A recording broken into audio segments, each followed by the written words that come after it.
Hello बच्चों, आइए कुछ एक्स्ट्रा पॉइंट्स के बारे में जाना जाए। ये कह रहा है कि स्त्री में जो जनन काल की यौनावस्था होती है वो 12 से 13 वर्ष की देखा जाएगा अवस्था से लेकर आपकी 50 से 45 से 50 साल तक क्या होती है, ये चलती रहती है। क्योंकि यौनावस्था का जो स्टेज होती है वो 12 से 13 वर्ष होती है और ये कब तक चलेगी, आपकी 45 से 50 तक चलती रहती है। कह रहा है कि बालिका के जीवन काल में प्रथम बार रजोधर्म या ऋतुस्राव होने की घटना को रजोदर्शन कहता है या मेनार्की के नाम से जाना जाता है। क्योंकि जब पहली बार ये देखा जाएगा रजोधर्म का स्राव करती है तो वो स्टेज होता है वो मेनार्की स्टेज कहलाता है।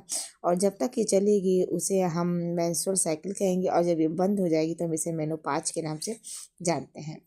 अगला क्वेश्चन कह रहा है कि जनन काल में प्रति माह अंडाशय से केवल आपका देखा जाएगा एक ही अंडाणु का अंडोत्सर्ग होता है। यानी कि अगर देखा जाएगा प्रति माह क्या होता है, अंडाशय से केवल एक ही अंडा निकलता है। तो अंडा के निकलने की प्रक्रिया को अंडोत्सर्ग यानी कि ओव्यूलेशन के नाम से जाना जाता है।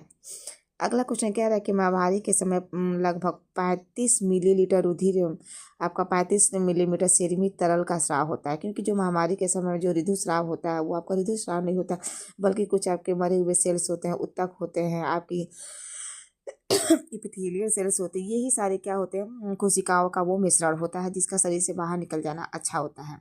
अगला क्वेश्चन कह रहा है कि अंडाणु में सेंट्रियोल का जो होता है अभाव होता है। हाँ, इनके अंदर सेंट्रियोल जो होता है वो नहीं पाया जाता है।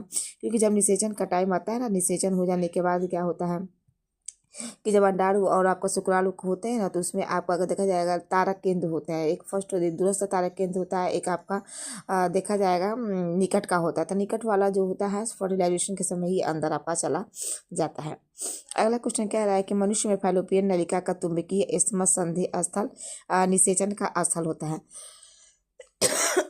यानी कि अगर देखा जाएगा फेलोपियन नलिका एक ऐसी नलिका होती है जिसके पास क्या होते हैं, इस्थमस भी होते हैं, एम्पुला होते हैं। तो इस्थमस और एम्पुला के जंक्शन पे ही क्या होता है, निषेचन की भी प्रक्रिया होती है।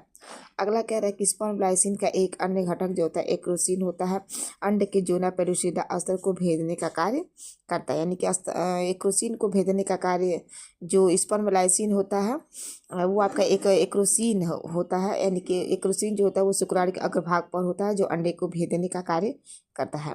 अगला क्वेश्चन कह रहा है कि शिशु का लिंग निर्धारण निषेचन के समय होता है। तो हाँ, लिंग का जब निर्धारण होता है तो निषेचन के समय ही पता लग जाता है कि आने वाला जो गर्भ होगा नर होगा कि नारी होगा। तो ये कुछ आपका अगर देखा जाएगा ये जो सेकंड चैप्टर आपका सेक्सुअल रिप्रोडक्शन इन ह्यूमन उसके अंदर का कुछ एक्स्ट्रा पॉइंट्स है। आई होप आपको वीडियो अच्छी लगी तो प्लीज लाइक एंड सब्सक्राइब करिए। Thank you so much, bye bye बच्चों।